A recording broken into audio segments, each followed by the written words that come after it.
The Genaros. I woke up around 8 the next morning and found that La Gorda had sun my clothes and made breakfast. We ate in the kitchen, in the dining area.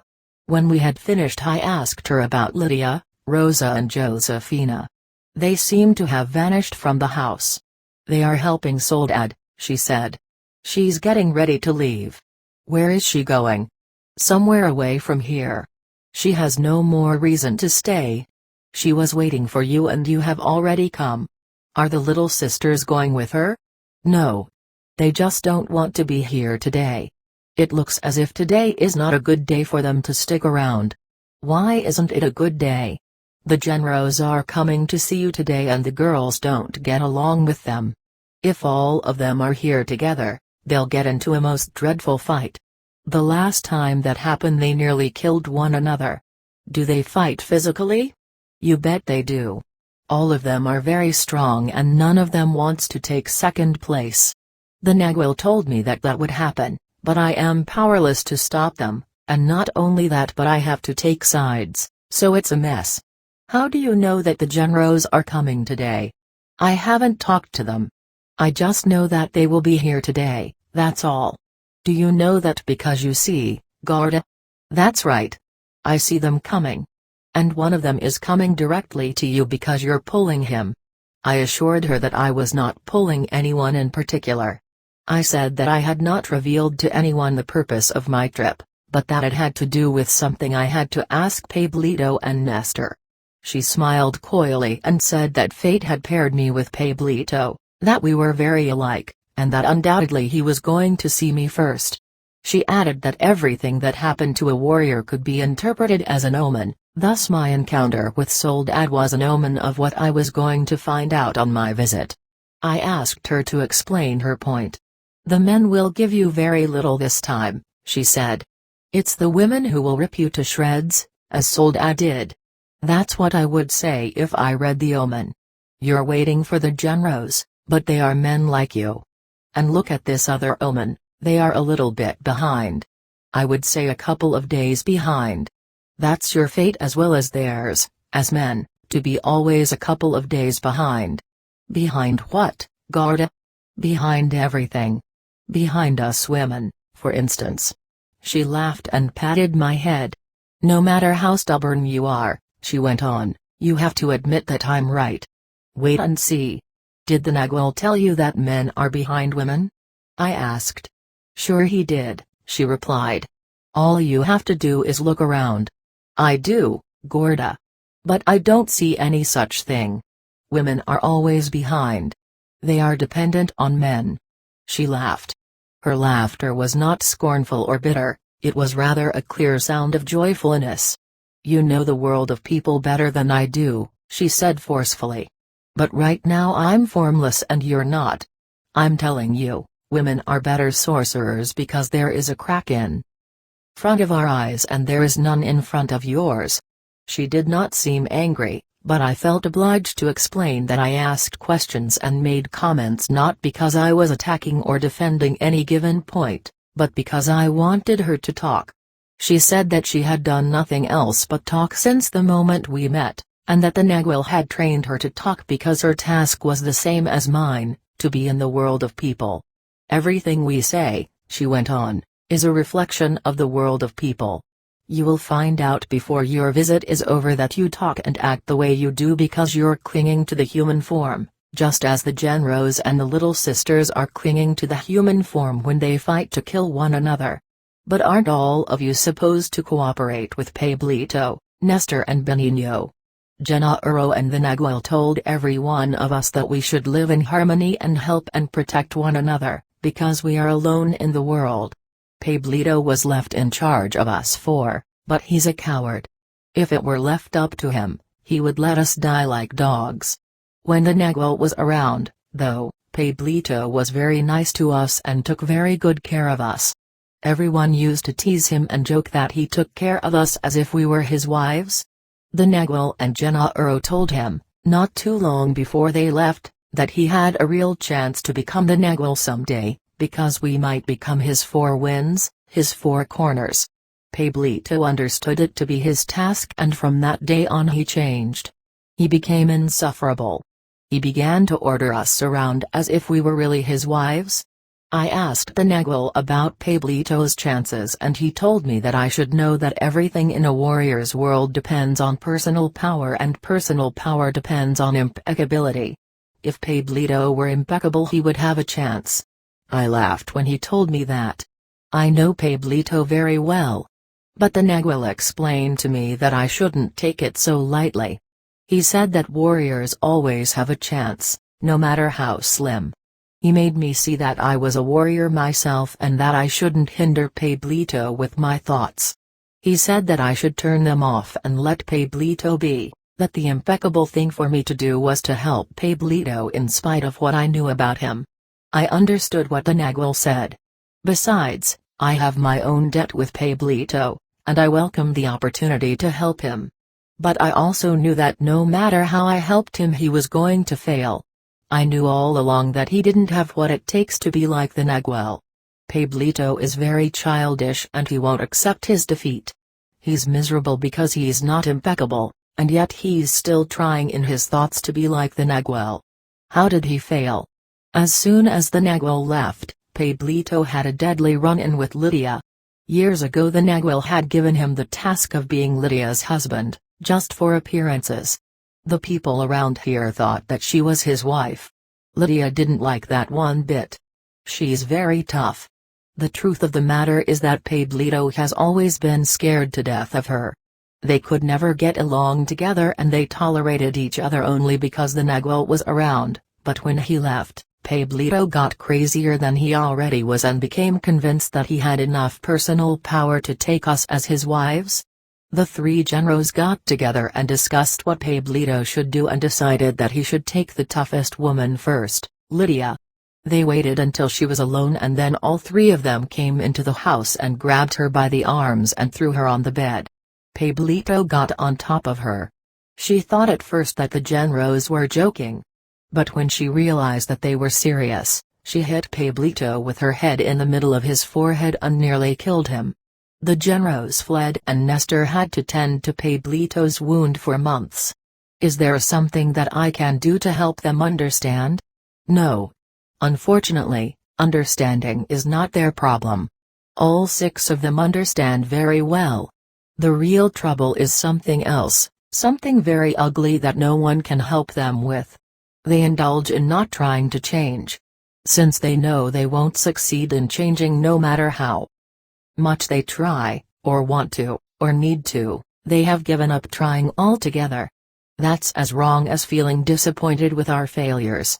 The Negual told each of them that warriors, both men and women, must be impeccable in their effort to change, in order to scare the human form and shake it away. After years of impeccability a moment will come, the Negual said, when the form cannot stand it any longer and it leaves, just as it left me. In doing so, of course, it injures the body and can even make it die, but an impeccable warrior survives, always. A sudden knock at the front door interrupted her. La Gorda stood up and went over to unlatch the door. It was Lydia. She greeted me very formally and asked La Gorda to go with her. They left together. I welcomed being alone. I worked on my notes for hours. The open-air dining area was cool and had very good light. La Gorda returned around noon. She asked me if I wanted to eat. I was not hungry, but she insisted that I eat. She said that contacts with the Allies were very debilitating, and that she felt very weak herself. After eating I sat down with La Gorda and was getting ready to ask her about dreaming when the front door opened loudly and Pablito walked in. He was panting. He obviously had been running and appeared to be in a state of great excitation. He stood at the door for a moment, catching his breath. He hadn't changed much. He seemed a bit older, or heavier, or perhaps only more muscular. He was, however, still very lean and wiry. His complexion was pale, as if he had not been in the sun for a long time. The brownness of his eyes was accentuated by a faint mark of weariness in his face. I remembered Pablito as having a beguiling smile. As he stood there looking at me, his smile was as charming as ever. He ran over to where I was sitting and grasped my forearms for a moment, without saying a word. I stood up. He then shook me gently and embraced me. I myself was utterly delighted to see him. I was jumping up and down with an infantile joy. I did not know what to say to him. He finally broke the silence. "Maestro," he said softly, nodding his head slightly as if he were bowing to me. The title of Maestro, teacher, caught me by surprise. I turned around as if I were looking for someone else who was just behind me. I deliberately exaggerated my movements to let him know that I was mystified. He smiled, and the only thing that occurred to me was to ask him how he knew I was there. He said that he, Nestor and Benigno had been forced to return because of a most unusual apprehension, which made them run day and night without any pause. Nestor had gone to their own house to find out if there was something there that would account for the feeling that had driven them. Benigno had gone to Soledad's place and he himself had come to the girl's house. "You hit the jackpot, Pablito," La Gorda said, and laughed. Pablito did not answer. He glared at her. "I'll bet that you're working yourself up to throw me out," he said in a tone of great anger. "Don't fight with me, Pablito," La Gorda said, unruffled. Pablito turned to me and apologized, and then added in a very loud voice, as if he wanted someone else in the house to hear him, that he had brought his own chair to sit on and that he could put it wherever he pleased. "There's no one else around here except us," La Gorda said softly, and chuckled. "I'll bring in my chair anyway," Pablito said. "You don't mind, Maestro, do you?" I looked at La Gorda. She gave me an almost imperceptible go-ahead sign with the tip of her foot. "Bring it in." "Bring anything you want," I said. Pablito stepped out of the house. "They're all that way," La Gorda said, "all three of them." Pablito came back a moment later carrying an unusual-looking chair on his shoulders.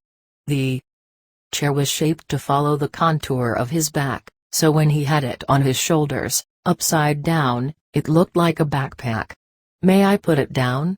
he asked me. "Of course," I replied, moving the bench over to make room.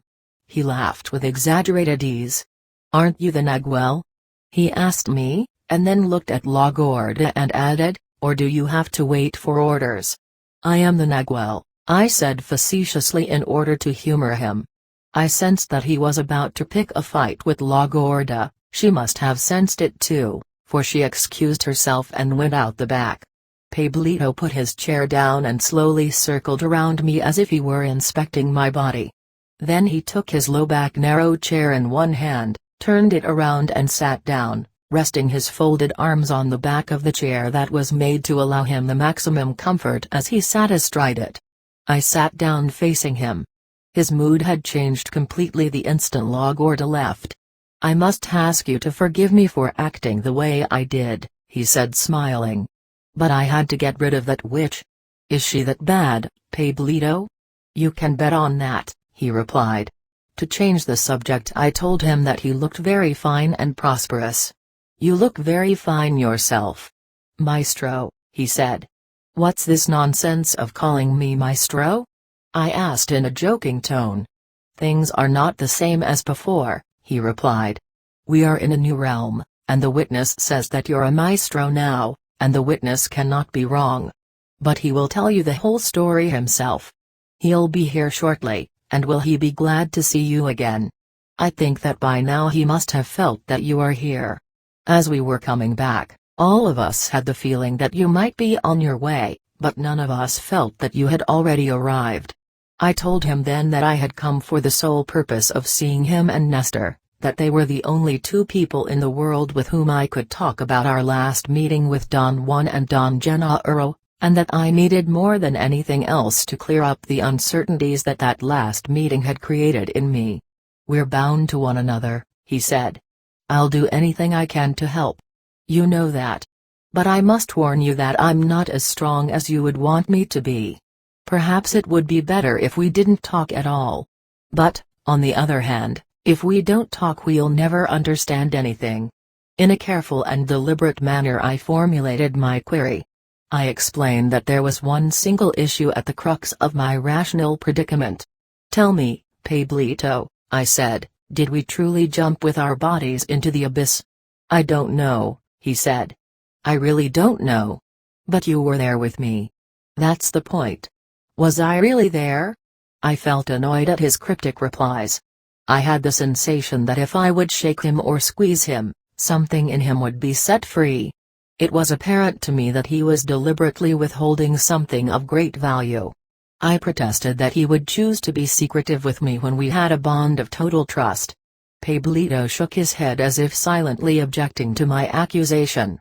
I asked him to recount to me his whole experience, starting from the time prior to our jump, when Don Juan and Don Genaro had prepared us together for the final onslaught. Pablito's account was muddled and inconsistent. All he could remember about the last moments before we jumped into the abyss was that after Don Juan and Don Genaro had said goodbye to both of us and had disappeared into the darkness, his strength waned, he was about to fall on his face, but I held him by his arm and carried him to the edge of the abyss, and there he blacked out. "What happened after you blacked out, Pablito?" "I don't know. Did you have dreams or visions? What did you see?" "As far as I'm concerned, I had no visions, or if I did I couldn't pay any attention to them. My lack of impeccability makes it impossible for me to remember them." "And then what happened?" "I woke up at Genaro's old place. I don't know how I got there." He remained quiet, while I frantically searched in my mind for a question, a comment, a critical statement, or anything that would add extra breadth to his statements. As it was, nothing in Pablito's account was usable to buttress what had happened to me. I felt cheated. I was almost angry with him. My feelings were a mixture of pity for Pablito and myself, and at the same time a most intense disappointment.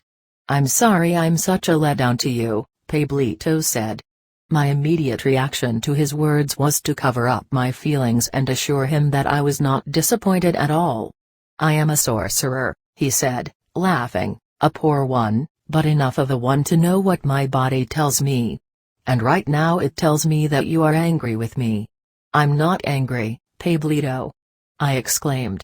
"That's what your reason says, but not your body," he said. "Your body is angry. Your reason, however, finds no reason to feel anger toward me, so you're caught in a crossfire. The least I can do for you is to untangle this. Your body is angry because it knows that I am not impeccable and that only an impeccable warrior can help you. Your body is angry because it feels that I am wasting myself. It knew all that the minute I walked through that door. I did not know what to say. I felt a flood of post-fact realizations. Perhaps he was right in saying that my body knew all that. At any rate, his directness in confronting me with my feelings had blunted the edge of my frustration. I began to wonder if Pablito was not just playing a game with me. I told him that being so direct and bold he could not possibly be as weak as he pictured himself to be. "My weakness is that I'm made to have longings," he said almost in a whisper. "I'm even to the point where I long for my life as an ordinary man. Can you believe that?" "You can't be serious, Pablito," I exclaimed. "I am," he replied. "I long for the grand privilege of walking the face of the earth as an ordinary man, without this awesome burden." I found his stance simply preposterous and caught myself exclaiming over and over that he could not possibly be serious. Pablito looked at me and sighed. I was overtaken by a sudden apprehension. He seemed to be on the verge of tears. My apprehension gave way to an intense feeling of empathy. Neither of us could help each other. La Gorda came back to the kitchen at that moment. Pablito seemed to experience an instantaneous revitalization. He jumped to his feet and stomped on the floor. "What the hell do you want?" he yelled in a shrill, nervous voice. "Why are you snooping around?" La Gorda addressed me as if he did not exist. She politely said that she was going to Soldad's house. "What the hell do we care where you go?" he yelled. "You can go to hell for that matter." He stomped on the floor like a spoiled child while La Gorda stood there laughing. "Let's get out of this house. Maestro," he said loudly. His sudden shift from sadness to anger fascinated me. I became engrossed in watching him. One of the features that I had always admired was his nimbleness. Even when he stomped his feet, his movements had grace. He suddenly reached across the table and nearly snatched my writing pad away from me. He grabbed it with the thumb and index finger of his left hand. I had to hold on to it with both hands, using all my strength. There was such an extraordinary force in his pull that if he had really wanted to take it, he could have easily jerked it away from my grip. He let go, and as he retrieved his hand, I saw a fleeting image of an extension to it. It happened so fast that I could have explained it as a visual distortion on my part, a product of the jolt of having to stand up halfway, drawn by the force of his pull. But I had learned by then that I could neither behave with those people in my accustomed manner, nor could I explain anything in my accustomed manner, so I did not even try. "What's that in your hand, Pablito?" I asked. He recoiled in surprise and hid his hand behind his back. He had a blank expression and mumbled that he wanted us to leave that house because he was becoming dizzy. La Gorda began to laugh loudly and said that Pablito was as good a deceiver as Josefina, maybe even better, and that if I pressed him to tell me what was in his hand he would faint and Nestor would have to tend to him for months. Pablito began to choke. His face became almost purple. La Gorda told him in a nonchalant tone to cut out the acting because he had no audience. She was leaving and I did not have much patience. She then turned to me and told me in a most commanding tone to stay there and not go to the Genaros' house. "Why in the hell not?" Pablito yelled and jumped in front of her as if trying to stop her from leaving. "What gall? Telling the maestro what to do? We had a bout with the allies in your house last night," La Gorda said to Pablito matter-of-factly. "The Nagual and I are still weak from that. If I were you, Pablito, I would put my attention to work. Things have changed. Everything has changed since he came." La Gorda left through the front door. I became aware then that indeed she looked very tired. Her shoes seemed too tight, or perhaps she was so weak that her feet dragged a little bit. She seemed small and frail. I thought that I must have looked as tired. Since there were no mirrors in their house, I had the urge to go outside and look at myself in the side mirror of my car. I perhaps would have done it, but Pablito thwarted me. He asked me in the most earnest tone not to believe a word of what she had said about his being a deceiver. I told him not to worry about that. "You don't like La Gorda at all, do you?" I asked. "You can say that again," he replied with a fierce look. "You know better than anyone alive the kind of monsters those women are. The Nagual told us that one day you were going to come here just to fall into their trap. He begged us to be on the alert and warn you about their designs. The Nagual said that you had 1 out of 4 chances. If our power was high we could bring you here ourselves and warn you and save you. If our power was low we ourselves would arrive here just in time to see your corpse. The 3rd chance was to find you either the slave to the witch soldat or the slave of those disgusting, mannish women. The 4th chance and the faintest one of all was to find you alive and well. The Nagual told us that in case you survived, you would then be the Nagual and we should trust you because only you could help us. I'll do anything for you, Pablito. You know that. Not just for me. I'm not alone. The witness and Benigno are with me. We are together and you have to help all of us. Of course, Pablito. That goes without saying. People around here have never bothered us. Our problems are with those ugly, mannish freaks.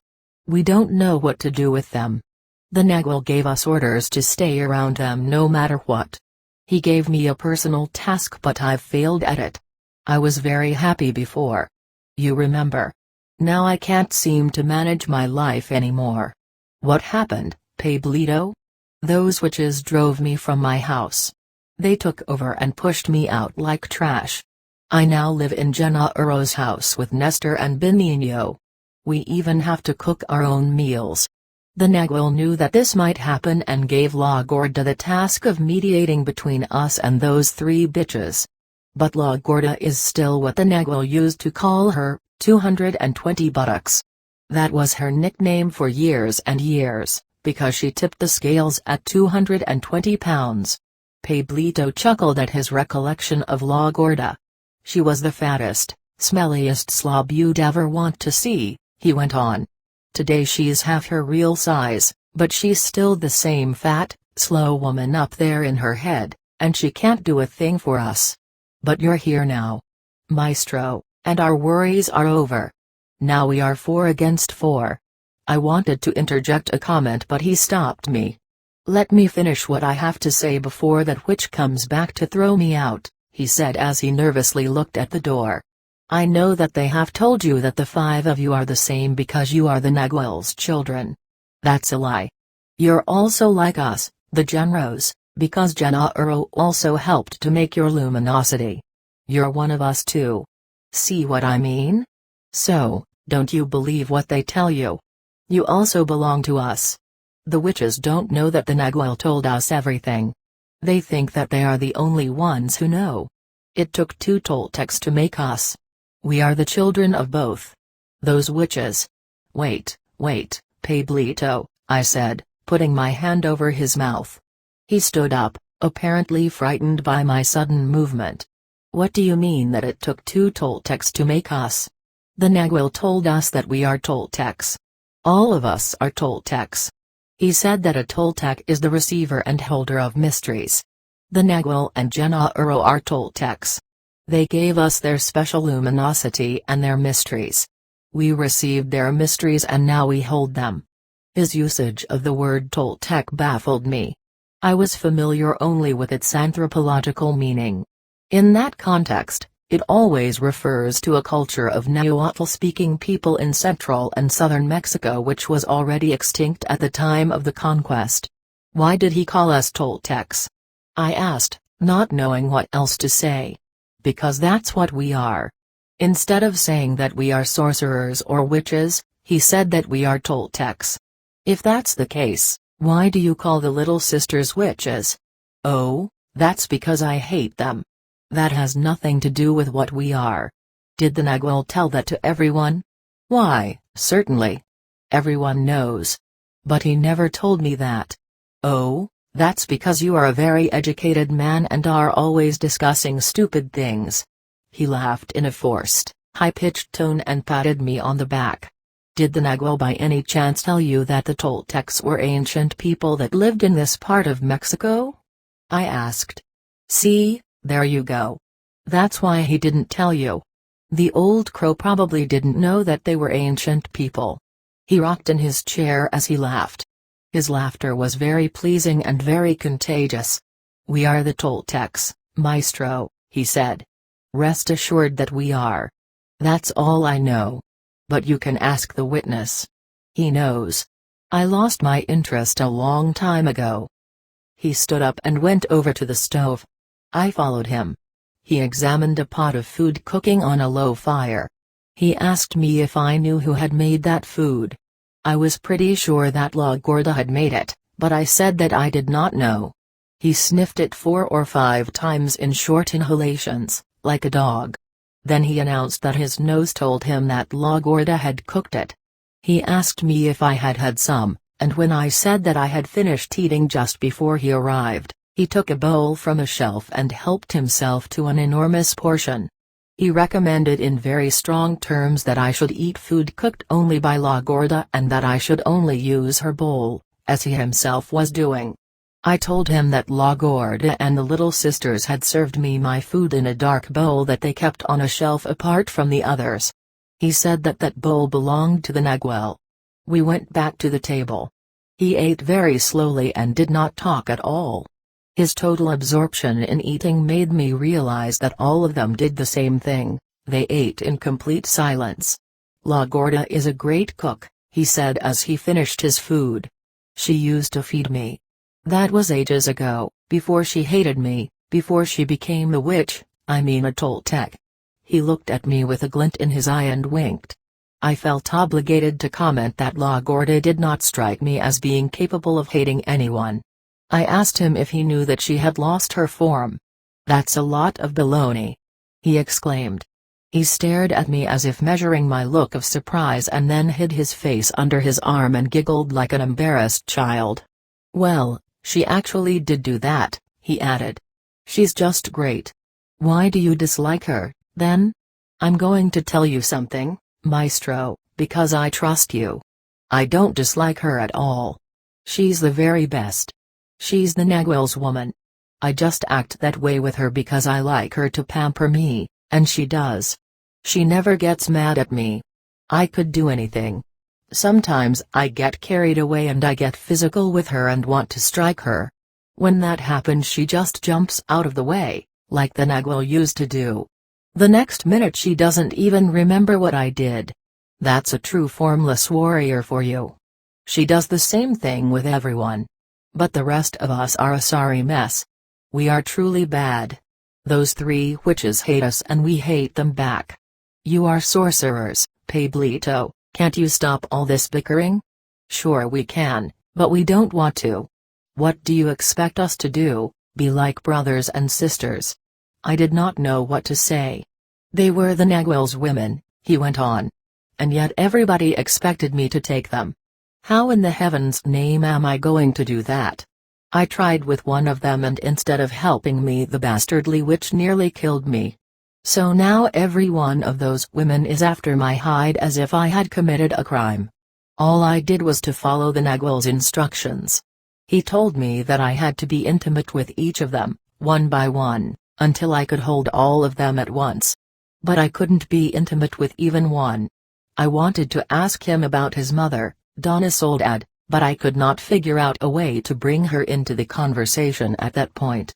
We were quiet for a moment. "Do you hate them for what they tried to do to you?" he asked all of a sudden. I saw my chance. "No, not at all," I said. La Gorda explained to me their reasons. "But Donna Soledad's attack was very scary. Do you see much of her?" He did not answer. He looked at the ceiling. I repeated my question. I noticed then that his eyes were filled with tears. His body shook, convulsed by quiet sobs. He said that once he had had a beautiful mother, whom, no doubt, I could still remember. Her name was Manuelita, a saintly woman who raised 2 children, working like a mule to support them. He felt the most profound veneration for that mother who had loved and reared him. But one horrible day his fate was fulfilled and he had the misfortune to meet Genaro and the Nagual. And between the two of them they destroyed his life. In a very emotional tone Pablito said that the 2 devils took his soul and his mother's soul. They killed his Manuelita and left behind that horrendous witch, Soledad. He peered at me with eyes flooded with tears and said that that hideous woman was not his mother.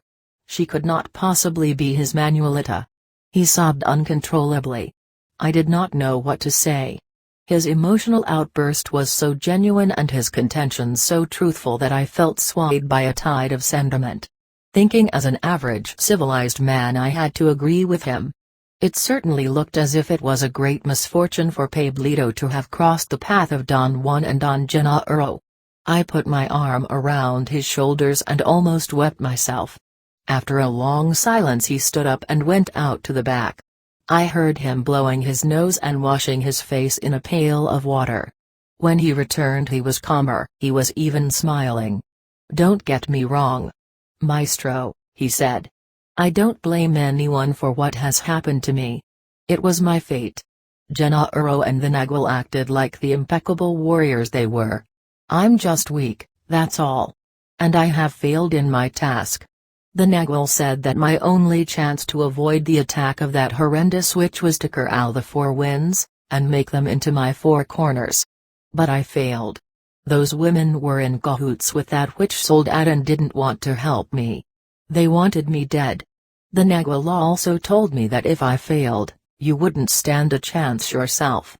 He said that if she killed you, I had to flee and run for my life. He doubted that I could even get as far as the road. He said that with your power and with what the witch already knows, she would have been fearless.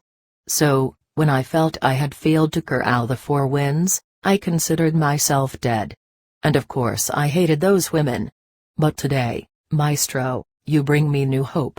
I told him that his feelings for his mother had touched me very deeply. I was in fact appalled by all that had happened, but I doubted intensely that I had brought hope of any kind to him. "You have," he exclaimed with great certainty. "I've felt terrible all this time. To have your own mother coming after you with an axe is nothing anyone can feel happy about. But now she's out of the way, thanks to you and whatever you did. Those women hate me because they're convinced I'm a coward. They just can't get it through their thick heads that we are different. You and those 4 women are different than me and the witness and Benigno in one important way. All 5 of you were pretty much dead before the Nagual found you. He told us that once you had even tried to kill yourself. We were not that way. We were well and alive and happy. We are the opposite of you. You are desperate people, we are not. If Genaros hadn't come my way, I would be a happy carpenter today. Or perhaps I would have died. It doesn't matter. I would have done what I could and that would have been fine." His words plunged me into a curious mood. I had to admit that he was right in that those women and myself were indeed desperate people. If I had not met Don Juan I would no doubt be dead, but I could not say, as Pablito had, that it would have been fine with me either way. Don Juan had brought life and vigor to my body and freedom to my spirit. Pablito's statements made me remember something Don Juan had told me once when we were talking about an old man, a friend of mine. Don Juan had said in very emphatic terms that the old man's life or death had no significance whatsoever. I felt a bit cross at what I thought to be redundance on Don Juan's part. I told him that it went without saying that the life and death of that old man had no significance, since nothing in the world could possibly have any significance except to each one of us personally. "You said it," he exclaimed, and laughed. "That's exactly what I mean. That old man's life and death have no significance to him personally. He could have died in 1929, or in 1950, or he could live until 1995. It doesn't matter. Everything is stupidly the same to him. My life before I met Don Juan had been that way. Nothing had ever mattered to me. I used to act as if certain things affected me, but that was only a calculated ploy to appear as a sensitive man." Pablito spoke to me and disrupted my reflections. He wanted to know if he had hurt my feelings. I assured him that it was nothing. In order to start up the conversation again, I asked him where he had met Don Genaros. "My fate was that my boss got ill," he said. "And I had to go to the city market in his place to build a new section of clothing booths. I worked there for 2 months. While I was there I met the daughter of the owner of one of the booths. We fell in love. I built her father's stand a little bigger than the others so I could make love to her under the counter while her sister took care of the customers. One day Genaros brought a sack of medicinal plants to a retailer across the aisle, and while they were talking he noticed that the clothing stand was shaking. He looked carefully at the stand but he only saw the sister sitting on a chair half asleep. The man told Genaros that every day the stand shook like that around that hour. The next day Genaros brought the Nagual to watch the stand shaking, and sure enough that day it shook. They came back the next day and it shook again. So they waited there until I came out.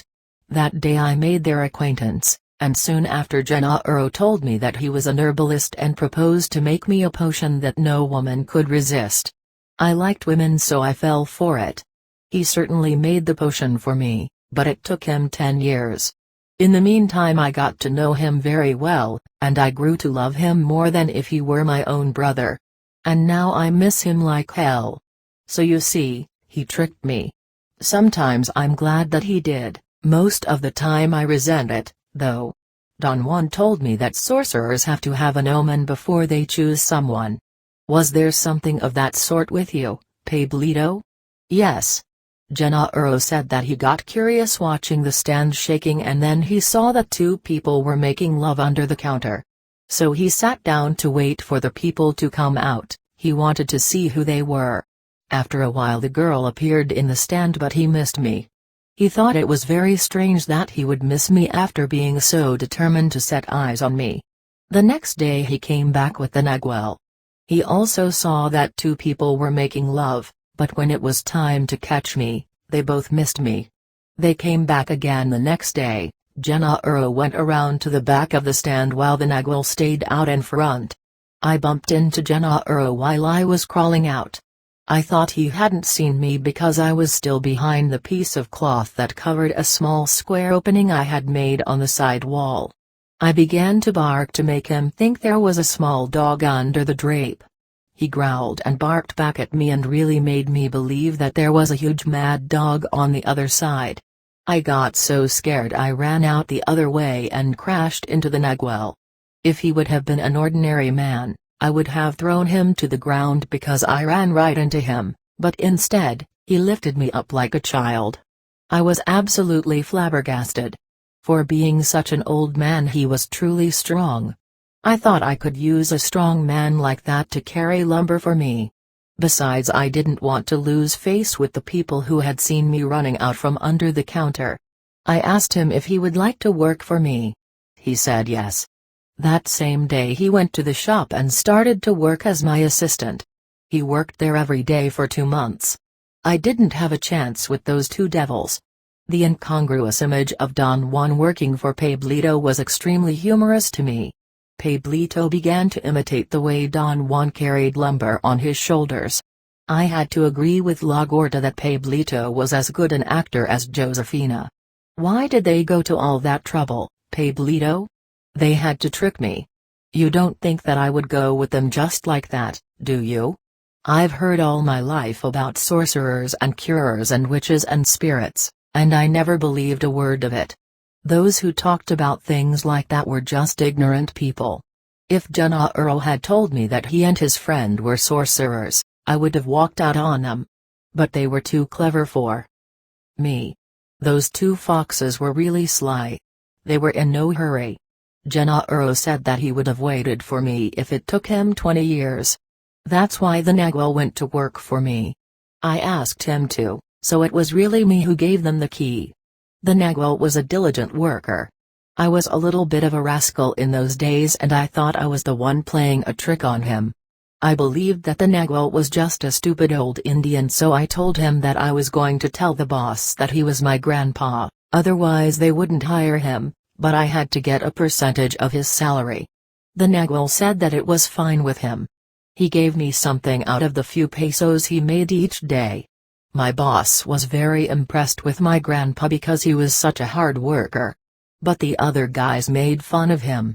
As you know, he had the habit of cracking all his joints from time to time. In the shop he cracked them every time he carried anything. People naturally thought that he was so old that when he carried something on his back his whole body creaked. I was pretty miserable with the Nagual as my grandpa. But by then Genaro had already prevailed on my greedy side. He had told me that he was feeding the Nagual a special formula made out of plants and that it made him strong as a bull. Every day he used to bring a small bundle of mashed up green leaves and feed it to him. Genaro said that his friend was nothing without his concoction, and to prove it to me he didn't give it to him for 2 days. Without the green stuff the Nagual seemed to be just a plain, ordinary old man. Genaro told me that I could also use his concoction to make women love me. I got very interested in it and he said that we could be partners if I would help him prepare his formula and give it to his friend. One day he showed me some American money and told me he had sold his first batch to an American. That hooked me and I became his partner. My partner Genaro and I had great designs. He said that I should have my own shop, because with the money that we were going to make with his formula, I could afford anything. I bought a shop and my partner paid for it. So I went wild. I knew that my partner was for real and I began to work making his green stuff. I had the strange conviction at that point that Don Genaro must have used psychotropic plants in making his concoction. I reasoned that he must have tricked Pablito into ingesting it in order to assure his compliance. Did he give you power plants, Pablito? I asked. Sure, he replied. He gave me his green stuff. I ate tons of it. He described and imitated how Don Juan would sit by the front door of Don Genaro's house in a state of profound lethargy and then spring to life as soon as his lips touched the concoction. Pablito said that in view of such a transformation he was forced to try it himself. What was in that formula? I asked. Green leaves, he replied. Any green leaves he could get a hold of. That was the kind of devil Genaro was. He used to talk about his formula and make me laugh until I was as high as a kite. God, I really loved those days. I laughed out of nervousness. Pablito shook his head from side to side and cleared his throat 2 or 3 times. He seemed to be struggling not to weep. As I've already said, Maestro, he went on, I was driven by greed. I secretly planned to dump my partner once I had learned how to make the green stuff myself. Genaro must have always known the designs I had in those days, and just before he left he hugged me and told me that it was time to fulfill my wish, it was time to dump my partner, for I had already learned to make the green stuff. Pablito stood up. His eyes were filled with tears. That son of a gun Genaro, he said softly. That rotten devil. I truly loved him, and if I weren't the coward I am, I would be making his green stuff today. I didn't want to write anymore. To dispel my sadness I told Pablito that we should go look for Nestor. I was arranging my notebooks in order to leave when the front door was flung open with a loud bang. Pablito and I jumped up involuntarily and quickly turned to look. Nestor was standing at the door. I ran to him. We met in the middle of the front room. He sort of leaped on me and shook me by the shoulders. He looked taller and stronger than the last time I had seen him. His long, lean body had acquired an almost feline smoothness. Somehow, the person facing me, peering at me, was not the Nestor I had known. I remembered him as a very shy man who was embarrassed to smile because of crooked teeth, a man who was entrusted to Pablito for his care. The Nestor who was looking at me was a mixture of Don Juan and Don Genaro. He was wiry and agile like Don Genaro, but had the mesmeric command that Don Juan had. I wanted to indulge in being perplexed, but all I could do was laugh with him. He patted me on the back. He took off his hat. Only then did I realize that Pablito did not have one. I also noticed that Nestor was much darker, and more rugged. Next to him Pablito looked almost frail. Both of them wore American Levi's, heavy jackets and crepe-soled shoes. Nestor's presence in the house lightened up the oppressive mood instantly. I asked him to join us in the kitchen. You came right in time, Pablito said to Nestor with an enormous smile as we sat down. The maestro and I were weeping here, remembering the Toltec devils. Were Jan really crying? Maestro? Nestor asked with a malicious grin on his face. You bet he was, Pablito replied. A very soft cracking noise at the front door made Pablito and Nestor stop talking. If I had been by myself I would not have noticed or heard anything. Pablito and Nestor stood up, I did the same. We looked at the front door, it was being opened in a most careful manner. I thought that perhaps La Gorda had returned and was quietly opening the door so as not to disturb us. When the door was finally opened wide enough to allow one person to go through, Benigno came in as if he were sneaking into a dark room. His eyes were shut and he was walking on the tips of his toes. He reminded me of a kid sneaking into a movie theater through an unlocked exit door in order to see a matinee, not daring to make any noise and at the same time not capable of seeing a thing in the dark. Everybody was quietly looking at Benigno. He opened one eye just enough to peek out of it and orient himself, and then he tiptoed across the front room to the kitchen. He stood by the table for a moment with his eyes closed. Pablito and Nestor sat down and signaled me to do the same. Benigno then slid next to me on the bench. He gently shoved my shoulder with his head. It was a light tap in order for me to move over to make room for him on the bench, then he sat down comfortably with his eyes still closed. He was dressed in Levi's like Pablito and Nestor. His face had filled out a bit since the last time I had seen him, years before, and his hairline was different. but I could not tell how. He had a lighter complexion than I remembered, very small teeth, full lips, high cheekbones, a small nose and big ears. He had always seemed to me like a child whose features had not matured. Pablito and Nestor, who had interrupted what they were saying to watch Benigno's entrance, resumed talking as soon as he sat down as though nothing had happened. "Sure, he was crying with me," Pablito said. "He's not a crybaby like you," Nestor said to Pablito. Then he turned to me and embraced me. "I'm so glad you're alive," he said. "We've just talked to La Gorda and she said that you were the Nagual, but she didn't tell us how you survived." "How did you survive, Maestro?" At that point I had a strange choice. I could have followed my rational path, as I had always done, and said that I did not have the vaguest idea, and I would have been truthful at that. Or I could have said that my double had extricated me from the grip of those women. I was measuring in my mind the possible effect of each alternative when I was distracted by Benigno. He opened one eye a little bit and looked at me and then giggled and buried his head in his arms. "Benigno, don't you want to talk to me?" I asked. He shook his head negatively. I felt self-conscious with him next to me and decided to ask what was the matter with him. "What's he doing?" I asked Nestor in a low voice. Nestor rubbed Benigno's head and shook him. Benigno opened his eyes and then closed them again. "He's that way, you know," Nestor said to me. "He's extremely shy. He'll open his eyes sooner or later. Don't pay any attention to him. If he gets bored he'll go to sleep." Benigno shook his head affirmatively without opening his eyes. "Well, how did you get out?" Nestor insisted. "Don't you want to tell us?" Pablito asked. I deliberately said that my double had come out from the top of my head 3 times. I gave them an account of what had happened. They did not seem in the least surprised and took my account as a matter of course. Pablito became delighted with his own speculations that Donna Soledad might not recover and might eventually die.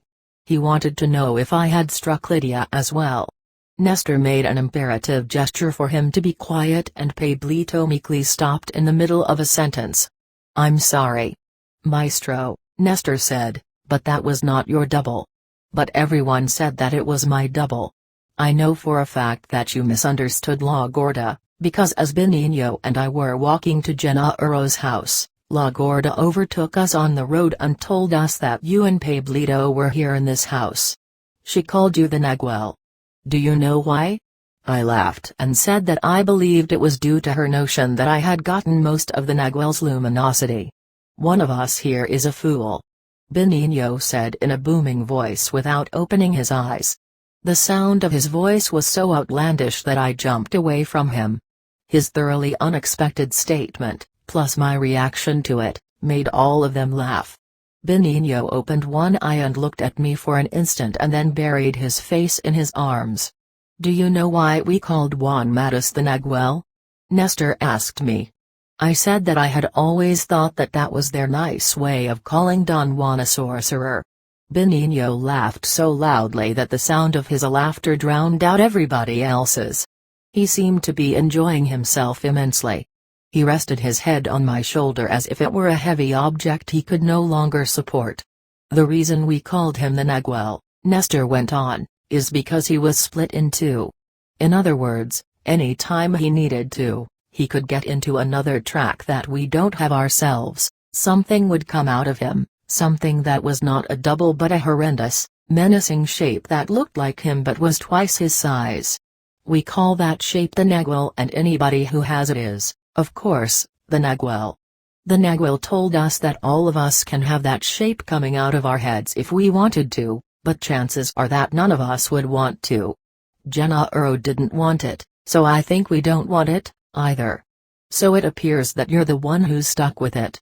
They cackled and yelled as if they were corralling a herd of cattle. Benigno put his arms around my shoulders without opening his eyes and laughed until tears were rolling down his cheeks. "Why do you say that I am stuck with it?" I asked Nestor. "It takes too much energy," he said, "too much work. I don't know how you can still be standing." The Nagual and Genaros split you once in the eucalyptus grove. They took you there because eucalyptuses are your trees. I was there myself and I witnessed when they split you and pulled your Nagual out. They pulled you apart by the ears until they had split your luminosity and you were not an egg anymore, but two long chunks of luminosity. Then they put you together again, but any sorcerer that sees can tell that there is a huge gap in the middle. What's the advantage of being split? You have one ear that hears everything and one eye that sees everything, and you will always be able to go an extra mile in a moment of need. That splitting is also the reason why they told us that you are the maestro. They tried to split Pablito but it looks like it failed. He's too pampered and has always indulged like a bastard. That's why he's so screwed up now. What's a double then? A double is the other, the body that one gets in dreaming.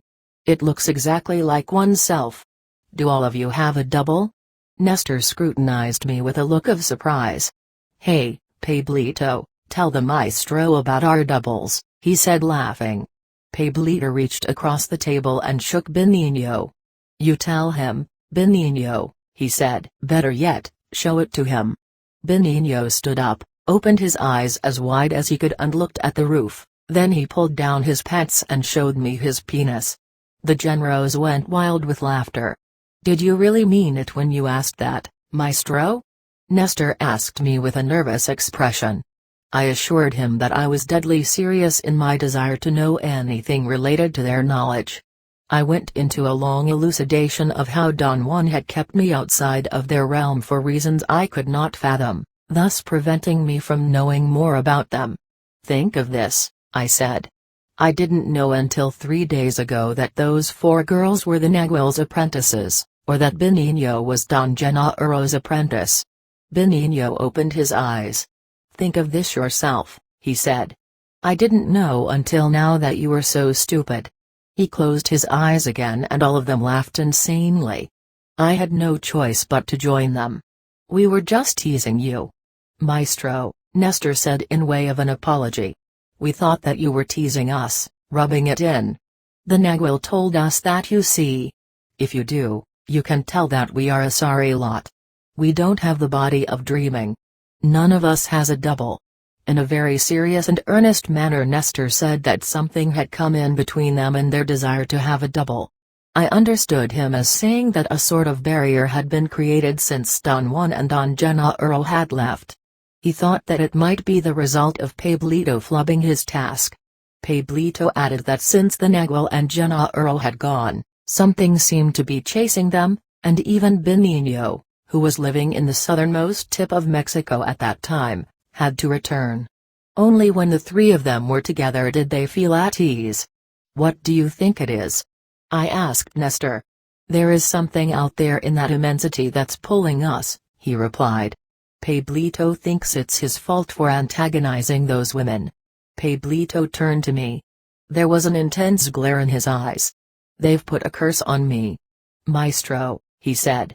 I know that the cause of all our trouble is me.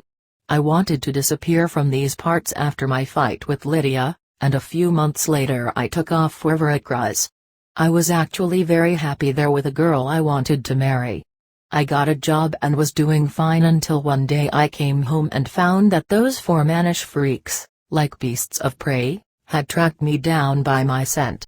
They were in my house tormenting my woman.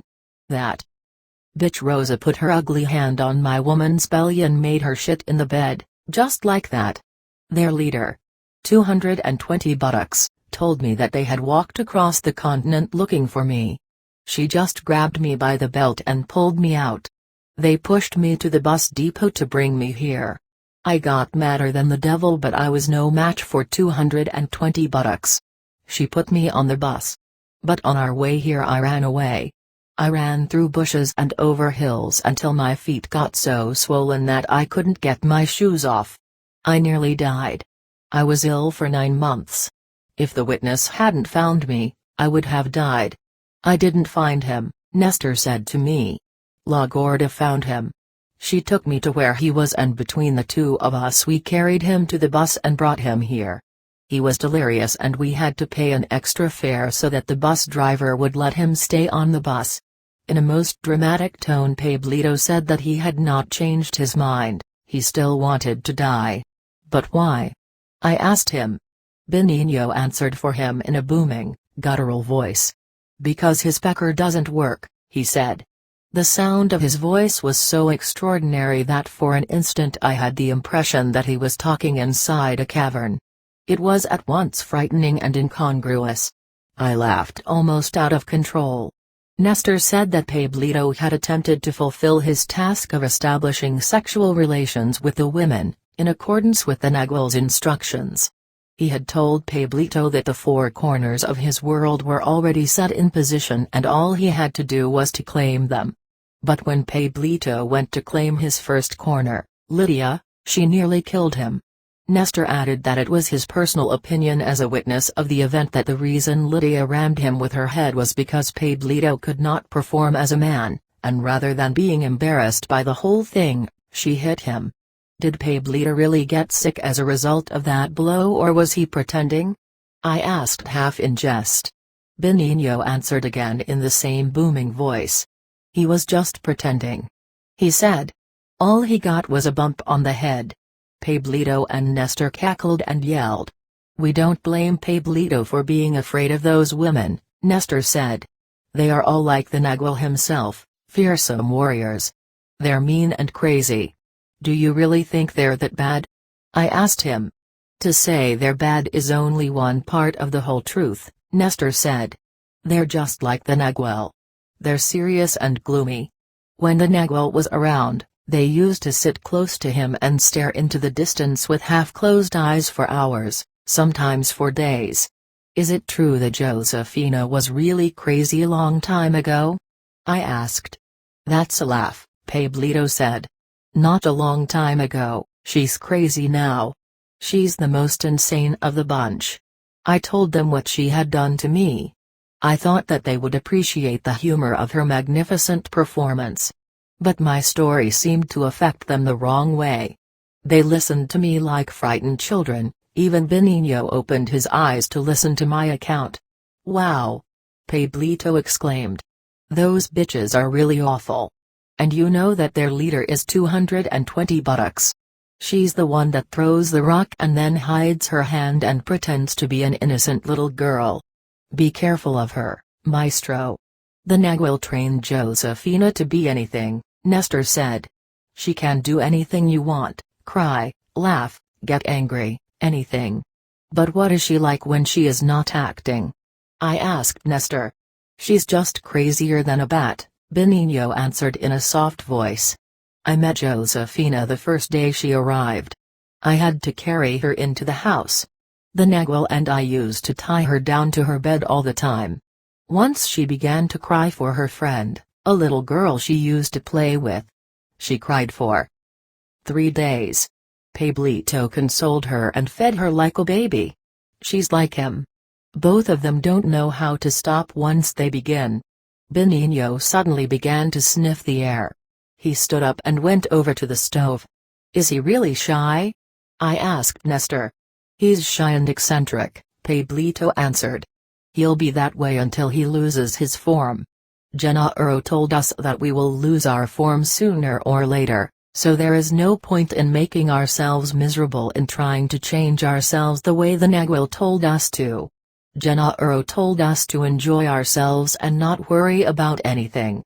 You and the women worry and try, we on the other hand, enjoy. You don't know how to enjoy things and we don't know how to make ourselves miserable.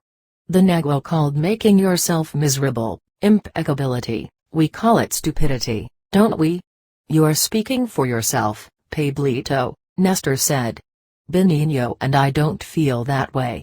Benigno brought a bowl of food over and placed it in front of me. He served everyone. Pablito examined the bowls and asked Benigno where he had found them. Benigno said that they were in a box where La Gorda had told him she had stored them. Pablito confided in me that those bowls used to belong to them before their split. We have to be careful, Pablito said in a nervous tone. These bowls are no doubt bewitched. Those bitches put something in them. I'd rather eat out of La Gorda's bowl. Nestor and Benigno began to eat. I noticed then that Benigno had given me the brown bowl. Pablito seemed to be in a great turmoil. I wanted to put him at ease, but Nestor stopped me. "Don't take him so seriously," he said. "He loves to be that way. He'll sit down and eat. This is where you and the women fail. There is no way for you to understand that Pablito is like that. You expect everybody to be like the Nagual. La Gorda is the only one who's unruffled by him, not because she understands but because she has lost her form." Pablito sat down to eat, and among the four of us we finished a whole pot of food. Benigno washed the bowls and carefully put them back in the box, and then all of us sat down comfortably around the table. Nestor proposed that as soon as it got dark we should all go for a walk in a ravine nearby, where Don Juan, Don Genaro and I used to go. I felt somehow reluctant. I did not feel confident enough in their company. Nestor said that they were used to walking in the darkness and that the art of a sorcerer was to be inconspicuous even in the midst of people. I told him what Don Juan had once said to me, before he had left me in a deserted place in the mountains not too far from there. He had demanded that I concentrate totally on trying not to be obvious. He said that the people of the area knew everyone by sight. There were not very many people, but those who lived there walked around all the time and could spot a stranger from miles away. He told me that many of those people had firearms and would have thought nothing of shooting me. "Don't be concerned with beings from the other world," Don Juan had said, laughing. "The dangerous ones are the Mexicans." "That's still valid," Nestor said. "That has been valid all the time. That's why the Nagual and Genaro were the artists they were. They learned to become unnoticeable in the middle of all this. They knew the art of stalking. It was still too early for our walk in the dark. I wanted to use the time to ask Nestor my critical question. I had been avoiding it all along. Some strange feeling had prevented me from asking. It was as if I had exhausted my interest after Pablito's reply. But Pablito himself came to my aid, and all of a sudden he brought up the subject as if he had been reading my mind. "Nestor also jumped into the abyss the same day we did," he said. "And in that way he became the witness. You became the maestro and I became the village idiot." In a casual manner I asked Nestor to tell me about his jump into the abyss. I tried to sound only mildly interested. But Pablito was aware of the true nature of my forced indifference. He laughed and told Nestor that I was being cautious because I had been deeply disappointed with his own account of the event. "I went over after you two did," Nestor said, and looked at me as if waiting for another question. "Did you jump immediately after us?"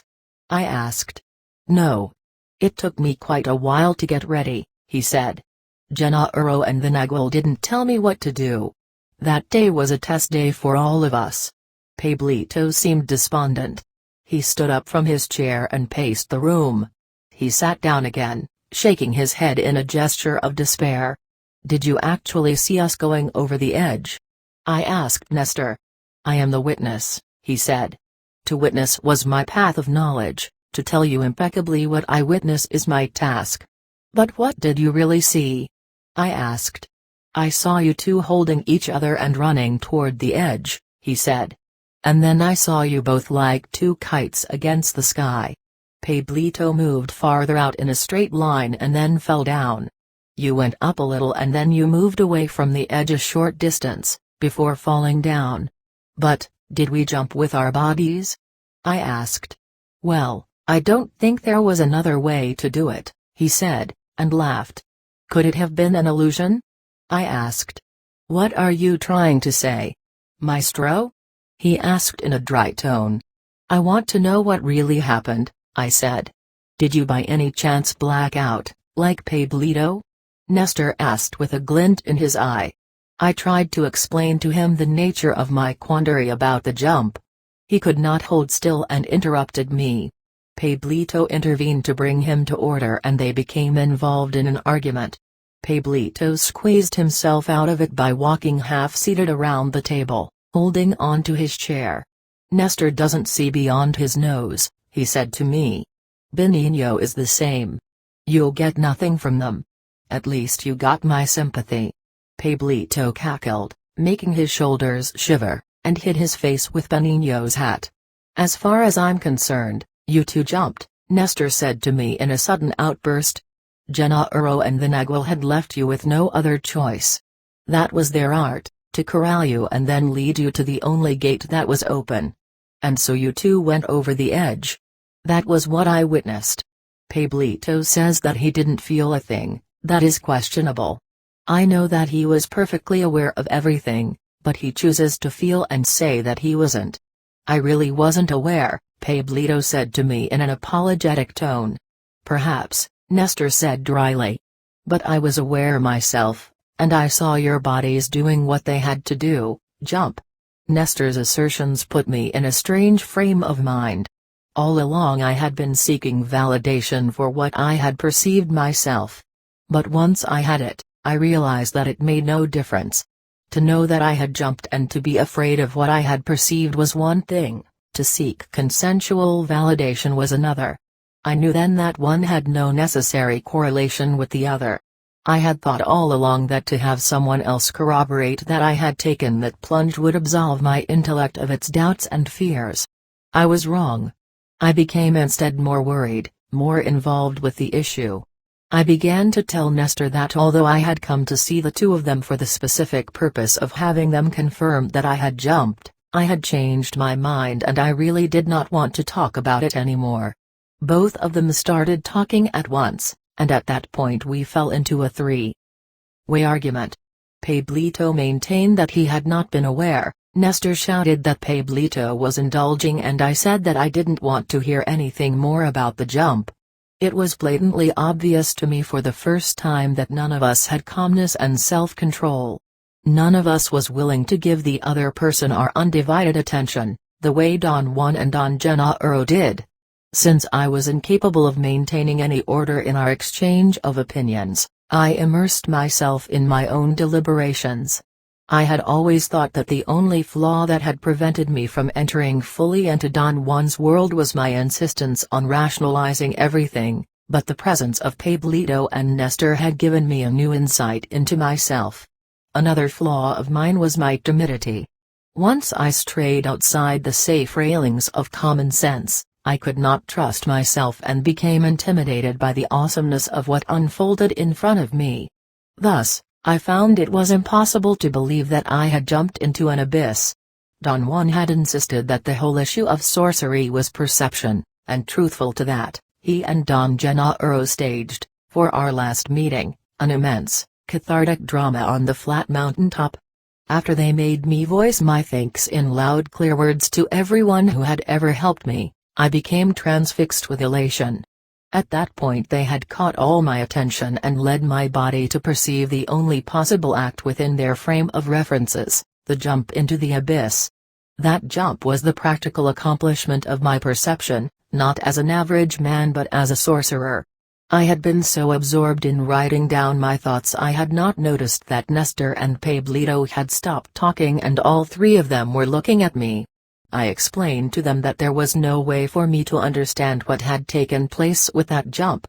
There's nothing to understand, Nestor said. Things just happen and no one can tell how. Ask Benigno if he wants to understand. Do you want to understand? I asked Benigno as a joke. You bet I do. He exclaimed in a deep bass voice, making everyone laugh. You indulge in saying that you want to understand, Nestor went on. Just like Pablito indulges in saying that he doesn't remember anything. He looked at Pablito and winked at me. Pablito lowered his head. Nestor asked me if I had noticed something about Pablito's mood when we were about to take our plunge. I had to admit that I had been in no position to notice anything so subtle as Pablito's mood. A warrior must notice everything, he said. That's his trick, and as the Nagual said, there lies his advantage. He smiled and made a deliberate gesture of embarrassment, hiding his face with his hat. What was it that I missed about Pablito's mood? I asked him. Pablito had already jumped before he went over, he said. He didn't have to do anything. He may as well have sat down on the edge instead of jumping. What do you mean by that?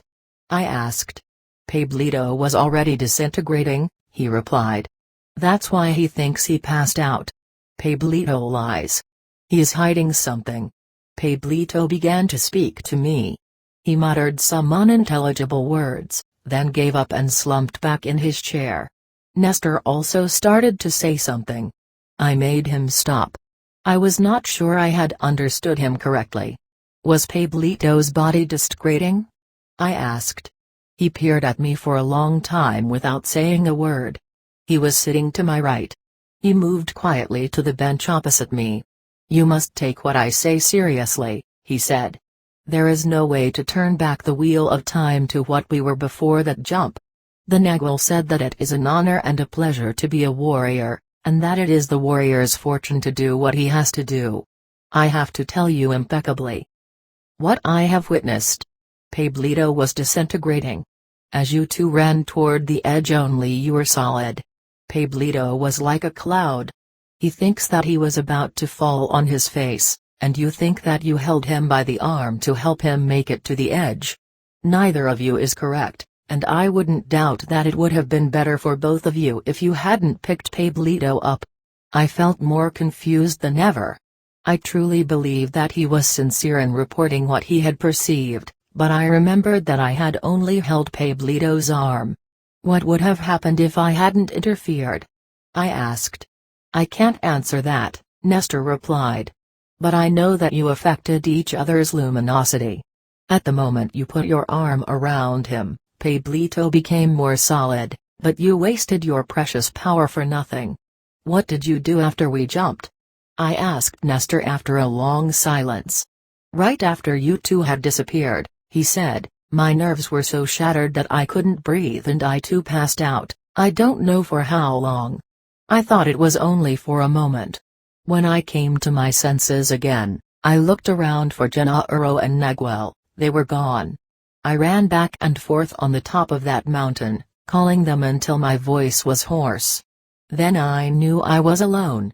I walked to the edge of the cliff and tried to look for the sign that the earth gives when a warrior is not going to return, but I had already missed it. I knew then that Genaro and the Nagual were gone forever. I had not realized until then that they had turned to me after they had said goodbye to you two, and as you were running to the edge they waved their hands and said goodbye to me. Finding myself alone at that time of day, on that deserted spot, was more than I could bear. In one sweep I had lost all the friends I had in the world. I sat down and wept. And as I got more and more scared I began to scream as loud as I could. I called Genaro's name at the top of my voice. By then it was pitch black. I could no longer distinguish any landmarks. I knew that as a warrior I had no business indulging in my grief. In order to calm myself down I began to howl like a coyote, the way the Nagual had taught me. After howling for a while I felt so much better that I forgot my sadness. I forgot that the world existed. The more I howled the easier it was to feel the warmth and protection of the earth. Hours must have passed. Suddenly I felt a blow inside of me, behind my throat, and the sound of a bell in my cars. I remembered what the Nagual had told Eligio and Benigno before they jumped. He said that the feeling in the throat came just before one was ready to change speed, and that the sound of the bell was the vehicle that one could use to accomplish anything that one needed. I wanted to be a coyote then. I looked at my arms, which were on the ground in front of me. They had changed shape and looked like a coyote's. I saw the coyote's fur on my arms and chest. I was a coyote. That made me so happy that I cried like a coyote must cry. I felt my coyote teeth and my long and pointed muzzle and tongue. Somehow, I knew that I had died, but I didn't care. It didn't matter to me to have turned into a coyote, or to be dead, or to be alive. I walked like a coyote, on 4 legs, to the edge of the precipice and leaped into it. There was nothing else for me to do. I felt that I was falling down and my coyote body turned in the air. Then I was myself again twirling in midair. But before I hit the bottom I became so light that I didn't fall anymore but floated. The air went through me. I was so light. I believed that my death was finally coming inside me. Something stirred my insides and I disintegrated like dry sand. It was peaceful and perfect where I was. I somehow knew that I was there and yet I wasn't. I was nothing. That's all I can say about it. Then, quite suddenly, the same thing that had made me like dry sand put me together again.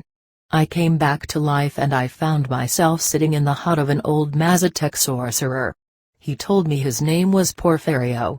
He said that he was glad to see me and began to teach me certain things about plants that Genaro hadn't taught me.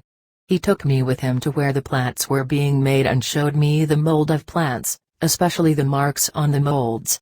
He said that if I watched for those marks in the plants I could easily tell what they're good for, even if I had never seen those plants before. Then when he knew that I had learned the marks he said goodbye but invited me to come see him again. At that moment I felt a strong pull and I disintegrated, like before. I became a million pieces. Then I was pulled again into myself and went back to see Porfirio. He had, after all, invited me. I knew that I could have gone anywhere I wanted but I chose Porfirio's hut because he was kind to me and taught me. I didn't want to risk finding awful things instead. Porfirio took me this time to see the mold of the animals. There I saw my own nagual animal. We knew each other on sight. Porfirio was delighted to see such friendship.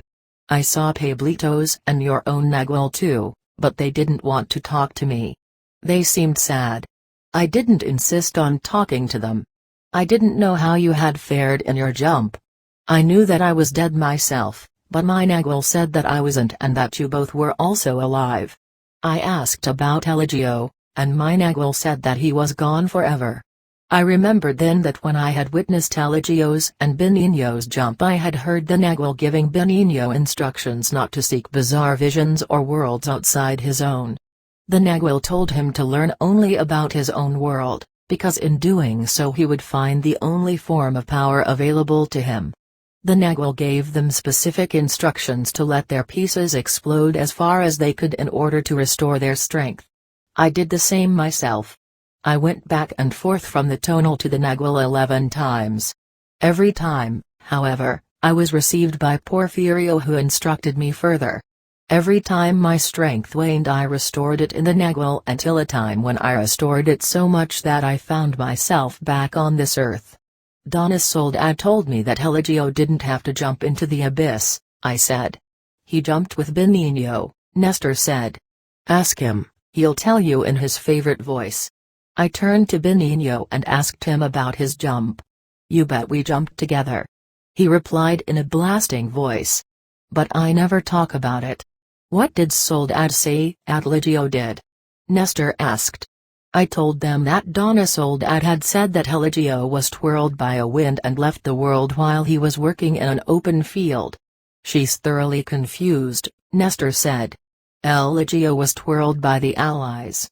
But he didn't want any of them, so they let him go. That has nothing to do with the jump. La Gorda said that you had a bout with allies last night. I don't know what you did, but if you had wanted to catch them or entice them to stay with you, you had to spin with them. Sometimes they come of their own accord to the sorcerer and spin him. Eligio was the best warrior there was, so the allies came to him of their own accord. If any of us want the allies, we would have to beg them for years, and even if we did, I doubt that the allies would consider helping us. Eligio had to jump like everybody else. I witnessed his jump. He was paired with Benigno. A lot of what happens to us as sorcerers depends on what your partner does. Benigno is a bit off his rocker because his partner didn't come back. Isn't that so, Benigno? You bet it is. Benigno answered in his favorite voice. I succumbed at that point to a great curiosity that had plagued me from the first time I had heard Benigno speak. I asked him how he made his booming voice. He turned to face me. He sat up straight and pointed to his mouth as if he wanted me to look fixedly at it. I don't know. He boomed. I just open my mouth and this voice comes out of it. He contracted the muscles of his forehead, curled up his lips and made a profound booing sound. I then saw that he had tremendous muscles in his temples, which had given his head a different contour. It was not his hairline that was different but the whole upper front part of his head. Genaros left him his noises, Nestor said to me. Wait until he farts. I had the feeling that Benigno was getting ready to demonstrate his abilities. Wait, Benigno, I said, it's not necessary. Oh, shucks. Benigno exclaimed in a tone of disappointment. I had the best one just for you. Pablito and Nestor laughed so hard that even Benigno lost his deadpan expression and cackled with them. Tell me what else happened to Eligio, I asked Nestor after they had calmed down again. After Eligio and Benigno jumped, Nestor replied, the Negual made me look quickly over the edge, in order to catch the sign the earth gives when warriors jump into the abyss. If there is something like a little cloud, or a faint gust of wind, the warrior's time on earth is not over yet. The day Eligio and Benigno jumped I felt one puff of air on the side Benigno had jumped and I knew that his time was not up. But Eligio's side was silent. What do you think happened to Eligio? Did he die? All three of them stared at me. They were quiet for a moment. Nestor scratched his temples with both hands. Benigno giggled and shook his head. I attempted to explain but Nestor made a gesture with his hands to stop me. Are you serious when you ask us questions? He asked me. Benigno answered for me. When he was not clowning, his voice was deep and melodious. He said that the Negual and Genaros had set us up so all of us had pieces of information that the others did not have. Well, if that's the case we'll tell you what's what, Nestor said, smiling as if a great load had been lifted off his shoulders. Eligio did not die. Not at all. Where is he now? I asked. They looked at one another again. They gave me the feeling that they were struggling to keep from laughing. I told them that all I knew about Eligio was what Donna Soledad had told me. She had said that Eligio had gone to the other world to join the Negual and Genaros. To me that sounded as if the three of them had died. Why do you talk like that? Maestro? Nestor asked with a tone of deep concern. Not even Pablito talks like that. I thought Pablito was going to protest. He almost stood up, but he seemed to change his mind. Yes, that's right, he said. Not even I talk like that. Well, if Eligio didn't die, where is he? I asked. Soledad already told you, Nestor said softly. Eligio went to join the Negual and Genaros. I decided that it was best not to ask any more questions. I did not mean my probes to be aggressive, but they always turned out that way. Besides, I had the feeling that they did not know much more than I did. Nestor suddenly stood up and began to pace back and forth in front of me. Finally he pulled me away from the table by my armpits. He did not want me to write. He asked me if I had really blacked out like Pablito had at the moment of jumping and did not remember anything. I told him that I had had a number of vivid dreams or visions that I could not explain and that I had come to see them to seek clarification. They wanted to hear about all the visions I had had. After they had heard my accounts, Nestor said that my visions were of a bizarre order and only the first two were of great importance and of this earth, the rest were visions of alien worlds. He explained that my first vision was of special value because it was a nomen proper. He said that sorcerers always took a first event of any series as the blueprint or the map of what was going to develop subsequently. In that particular vision I had found myself looking at an outlandish world. There was an enormous rock right in front of my eyes, a rock which had been split in two. Through a wide gap in it I could see a boundless phosphorescent plain, a valley of some sort, which was bathed in a greenish-yellow light. On one side of the valley, to the right, and partially covered from my view by the enormous rock, there was an unbelievable dome-like structure. It was dark, almost a charcoal gray. If my size was what it is in the world of everyday life, the dome must have been 50,000 feet high and miles across. Such an enormity dazzled me. I had a sensation of vertigo and plummeted into a state of disintegration. Once more I rebounded from it and found myself on a very uneven and yet flat surface. It was a shiny, interminable surface just like the plane I had seen before. It went as far as I could see. I soon realized that I could turn my head in any direction I wanted on a horizontal plane, but I could not look at myself. I was able, however, to examine the surroundings by rotating my head from left to right and vice versa. Nevertheless, when I wanted to turn around to look behind me, I could not move my bulk. The plane extended itself monotonously, equally to my left and to my right. There was nothing else in sight but an endless, whitish glare. I wanted to look at the ground underneath my feet but my eyes could not move down.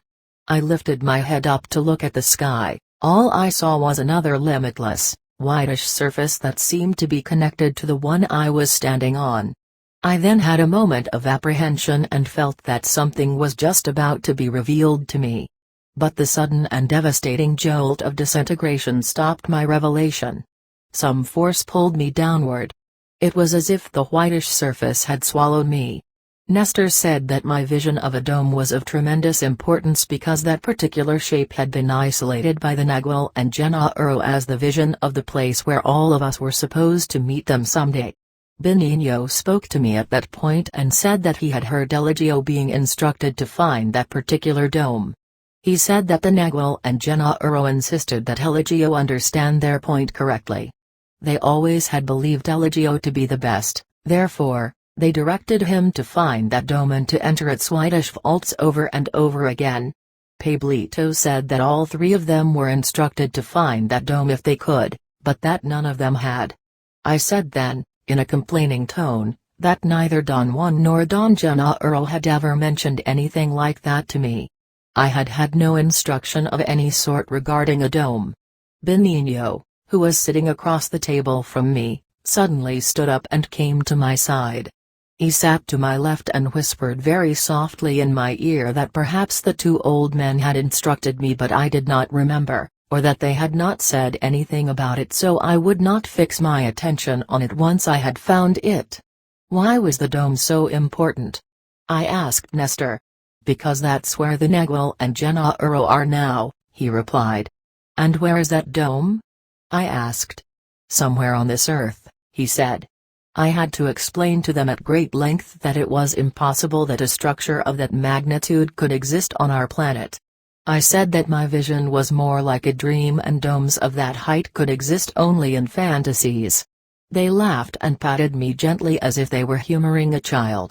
You want to know where Eligio is, Nestor said all of a sudden. Well, he is in the white vaults of that dome with the Nagual and Genaro. But that dome was a vision, I protested. Then Eligio is in a vision, Nestor said. Remember what Benigno just said to you.